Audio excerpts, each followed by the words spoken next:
नमस्कार बच्चों, आज हम पढ़ेंगे कक्षा 8 का विषय हिंदी पाठ 12 तालियां मारने वालों का सच।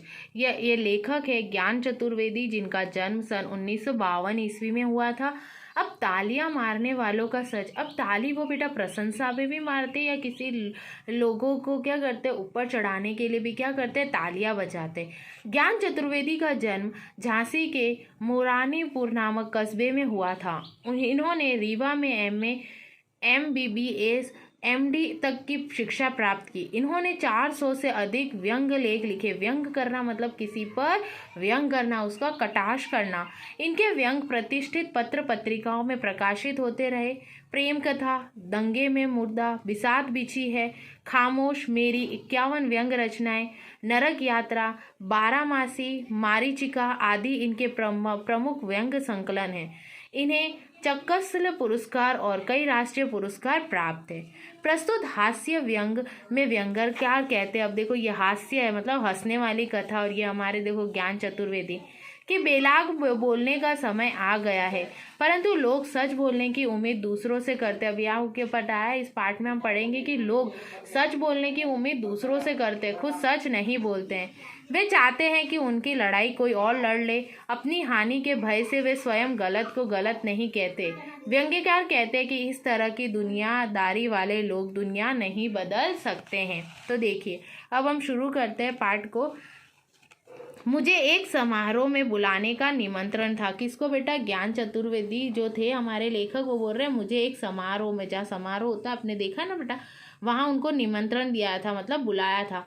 बोलकर बैठा तो कुछ मित्रों ने घेर लिया। मैं बैठा वहाँ पर कुछ बोलकर तो सारे मित्रों ने मुझे घेर लिया, मतलब मेरे आसपास आके सारे मित्र बैठ गए। बहुत सही बोले आप। क्या बोल रहे हो? कि आपने बहुत सही बोला।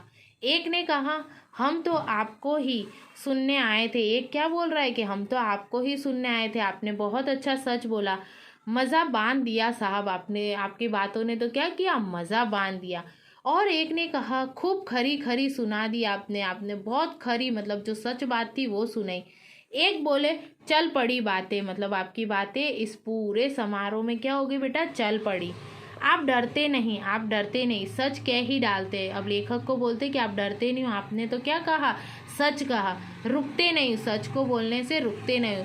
ऐसा ही होना चाहिए और ऐसा ही होना चाहिए। हम सब कहते हैं कि अब समय आ गया है कि लोग बेलाग बोले, साफ बातें करें, और हम सब यही बातें कर रहे थे कि लोग क्या करें, बेलाग बोले मतलब निसंकोच, बिना डर के, और जो सच है वो बोले, ऐसी बातें जैसी होती है। बुद्धिजीवी श्रोतागणों का साहित्यिक समारोह। अब ये क्या था बेटा, यहाँ पर साहित्य का समारोह था। बहुत से लेखक मित्र भी थे वहाँ, उनके बहुत से क्या थे बेटा, लेखक मित्र भी आए थे। एक लेखक ने जो स्वयं भी बोलने वाले में थे कहा कि यार तुम्हें यह भी कह देना था कि इनकी कविता में इतना दोहराव है कि वह शब्दों की फिजूल खर्ची लगती है। अब देखो दूसरे लेखक है ना ऐसा बोल रहे थे कि आपको इस कवि के बारे में ये बोल देना चाहिए, वो खुद नहीं बोल रहे लेकिन लेखक से बुलवाना चाहते थे। यार तुम कहते ना जो हमसे छूट गया वो तुम कहते, फिर वो लेखक बोलते ठीक है जो हमसे छूट गया वो तुम बोलते, है ना, हम क्यों बोले, हम कहते तो वे बुरा मान जाते। क्या बोल रहे बेटा कि हम कहते तो वो क्या मान जाते, बुरा मान जाते। और हमसे बुरा न मानेंगे क्या, तो वो लेखक बोलते कि हमसे बुरा नहीं मानेंगे अगर मैं बोलूँगा तो। तुम्हारी बात और है यार, वो लेखक को बोलता है दूसरा कवि, तुम्हारी बात तो और है। हम लोग तुमसे उम्मीद करते हैं कि तुम तो सच बोलोगे, हम लोग तुमसे उम्मीद करते हैं। अब देखो खुद तो सच नहीं बोल रहा लेकिन वो लेखक से उम्मीद कर रहा है कि तुम तो सच बोलोगे ही। मैं पूछना चाहता हूँ कि हमारी बातें और क्यों है, तुम्हारी क्यों नहीं। तो लेखक ने पूछा कि मेरी बात कोई और क्यों है, तुम्हारी क्यों नहीं, तुम भी सच बोलोगे तो सारे लोग तुम्हारी बातें सुनेंगे।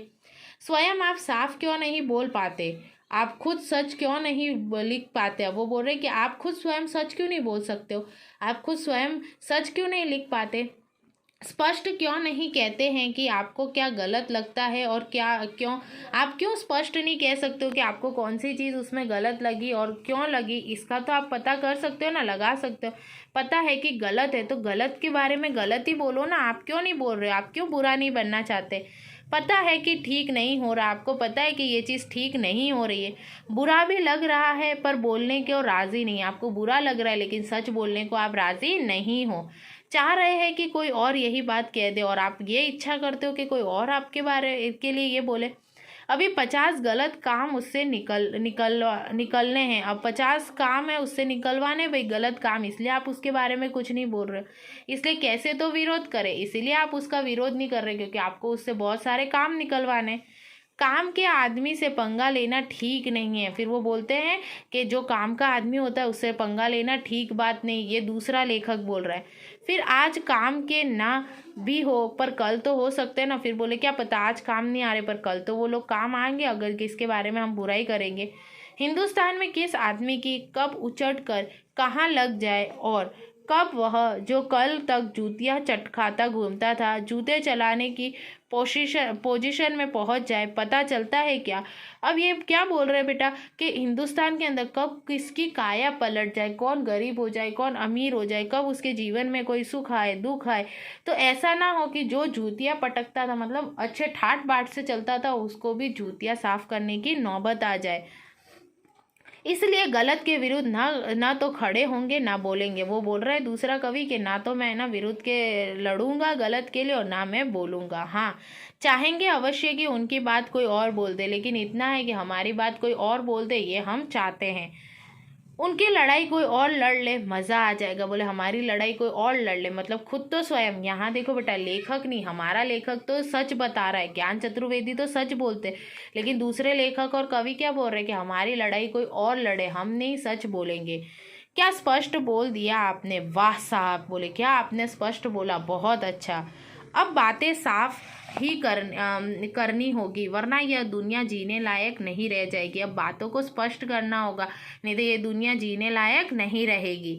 आपको बोलना चाहिए, आप बोलो बॉस, बस आपको ही बोलना चाहिए, आप बोलो बॉस, हम तो किसी से कुछ नहीं कहेंगे।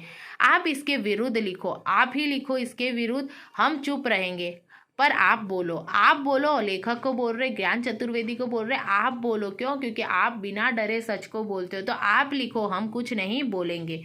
आपके बोलने में एक बात है, एक फोर्स है। आप बोलते हो उसकी अलग ही बात है, आप उसको फोर्स करते हो मतलब उसका दबाव डालते हो। बोलिए, हम बस तालियां बजा देंगे, आप बोलिए, हम उसके ऊपर आपकी क्या करेंगे बेटा, तालियां बजाएंगे। हो सकता है कि कभी ना भी बजा पाए क्योंकि कभी उन्होंने हमें तालियां पीटते देख लिया तो वो बुरा भी मान जाएंगे। दूसरे लेखक यदि हम आपके बारे में अगर आप सच बोल रहे हो तालियां बजाएंगे और उन्होंने हमको देखा तो उनको बुरा लग सकता है। वैसे हम आपकी बातों का हार्दिक समर्थन करते हैं पर क्या करें, हम आपकी बातों से समर्थ तो है लेकिन क्या करें, हमको उनकी भी ज़रूरत है। वे जानते हैं कि गलत हो रहा है पर चुप है। कवि लोग जानते हैं कि ये गलत हो रहा है पर चुप है। वे गलत को बदलने की बात तो करते हैं पर शायद उनकी असली इच्छा उस गलत में अपने हिस्से के जुगाड़ की है। उनको पता है कि गलत हो रहा है, वो उसको बदलना भी चाहते पर वो क्यों नहीं बदल सकते, क्योंकि उस गलत काम में उनका भी कुछ जुगाड़ है, उनका भी कुछ फ़ायदा हो रहा है। वे गलत को भी तभी तक गलत मान रहे हैं जब तक कि कोई जुगत लगाकर वे स्वयं ही उस गलत में शामिल नहीं हो जाते। जब तक कोई जुगाड़ लगाकर उस गलती में शामिल ना हो जाए तब तक वो उसको क्या मानते बेटा, गलत ही मानते हैं। तभी चुप है, तभी सब चुप है। साथ ही उन्हें भय है कि कहीं वे लोग अपने साथ उनकी जगह आपको ना शामिल कर ले। अब वो ऐसा उनको एक डर भी है कि उनके साथ वो इस गलत वाले काम में वो है ना उनको भी क्या करे, शामिल ना कर दे। तभी वे चाहते हैं कि मैं खुलकर गलत के विरुद्ध आ जाऊं ताकि ये संभावना ही ना रहे। इसीलिए वो चाहते हैं कि वो खुलकर क्या हो जाए बेटा, गलत का सामना करे, विरुद्ध करे। तो लेखक को बोल रहे हैं, उकसा रहे कि आप बोलिए, जितना कंपटीशन कम हो जाए बढ़िया है। बोले जितना कंपटीशन कम हो उतना अच्छा है। सो वे आपके कहे या लिखे पर आपकी पीठ ठोक रहे हैं। पीठ ठोक कर वे सीधे उनकी बैठक में जाएंगे कि जिनके विरुद्ध आपने बोला। वे उन्हें विस्तार से सारा किस्सा बताकर उनके करीब आएंगे। वो क्या बोल रहे हैं, दूसरे लेखक बोल रहे हैं कि यदि आप है ना सच के विरुद्ध बोलोगे तो आपकी है ना पीठ ठोक कर वो चले जाएंगे और कहाँ जाके बैठ जाएंगे, जिसके विरुद्ध में आपने बोला है, मतलब विपक्षियों के पास जाएंगे और सारी बातें बताएंगे और उनके करीब आएंगे। वैसे पीठ ठोकने वालों में ऐसे भी बहुत से हैं जो गलत हो रहे के दिल से विरोधी है और गलत को बदलना भी चाहते हैं। ऐसे बहुत से लोग हो रहे हैं जो गलत तो चीज़ें हो रही है उसको वो क्या करना चाह रहे हैं बेटा, बदलना भी चाहते हैं। बस वे यह चाहते हैं कि यह काम कोई और कर दे, ये काम कोई और करे, मतलब जो चीज़ें हैं उसको बदलने का। कोई और बोले, कोई और लिखे, किसके बारे में? सच के बारे में, और उस सच्चाई के लिए कोई और लड़े, हम ना लड़े, ताकि हम ना बुरे बने और सच्चाई भी सामने आए। कोई और ही इस दुनिया को बदल दे और बदलने के बाद इन्हें सादर आमंत्रित करे कि पधारिए जनाब। कोई और है ना, उनको आमंत्रित करके बोलता है कि भाई आप बोलिए।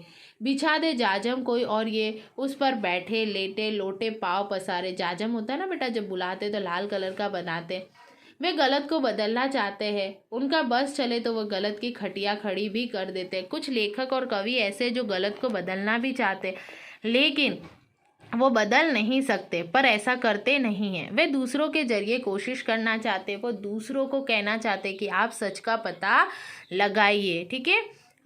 कोशिश करना चाहते हैं, वे चाहते हैं कि खटिया आप खड़ी करें। चलिए कि आप ही खड़ी करिए, मतलब है ना, खटिया आप खड़ी कीजिए, हम नहीं। पर उस तरह से खटिया में तनिक हाथ भी लगाने का इज़हार करेंगे। अब वो क्या करेंगे? इज़हार करना मतलब क्या होता है? दूर चले जाएंगे, वो उसमें आपका साथ नहीं देंगे, तो वे नहीं पकड़ेंगे। चाहेंगे कि आप ही उठाओ और आप ही खड़ी कर दो, मतलब आप ही उठाओ वो बेड़ा और आप ही सच को बोलो। क्या करो? आप ही सच को बोलो। इसके बाद पीछे से आकर अकेले में, तब जब खटिया का मालिक ना देख रहा हो, वे आपकी पीठ ठोकेंगे कि प्यारे मान गए कि क्या तो खटिया खड़ी की आपने। जैसे आपने भी देखा है ना, आपका कोई दोस्त होता है, दूसरे को जाके कुछ का कुछ बोल देता है, और है ना वो विपक्ष के साथ मिला होता है, तो जब वो देखता नहीं है तो आप भी बोलते हैं ना, हाँ तूने बहुत अच्छा किया है। तो ठीक उसी तरह वे वाह करेंगे, वे हृदय से प्रशंसा करेंगे और साथ नहीं देंगे, साथ नहीं देंगे पर वाह ही करेंगे, सब करेंगे। आप गलत के विरुद्ध खड़े हो जाते हैं, इसके लिए वे मन ही मन आपका क्या करेंगे? सम्मान करेंगे, परंतु बस इतना ही। उनसे यह उम्मीद करना कि वे आपकी तरफ से गलत का विरोध करेंगे या आपके साथ आएंगे, यह उनके साथ ज्यादती होगी। वे दुनियादारी समझते हैं, परंतु परेशानी यही है कि दुनियादारी समझने वाले कभी भी दुनिया नहीं बदल सकते। दुनियादारी समझने वाले कभी भी क्या कर सकते बेटा? दुनिया नहीं बदल सकते। तो आपने देखा बेटा, तालियां मारने वालों का सच, तो तालियां मारते वो कब है? वो खुद है ना, कोई काम नहीं करना चाहते और सच्चाई किसी और से बुलवाना चाहते हैं, है ना। किसी की खटिया खड़ी करवानी है तो वो भी किसी और से करवाना चाहते। तो इस पार्ट से हमें क्या शिक्षा मिलती है? हमें यही शिक्षा मिलती है कि हमें हमेशा सच बोलना चाहिए, चाहे कैसी भी परिस्थिति हो। हमें कभी गलत का साथ नहीं देना चाहिए। आया बेटा आपको समझ में? इसका अभ्यास आपको अपनी गृह कार्य की कॉपी में लिखना है। धन्यवाद बच्चों।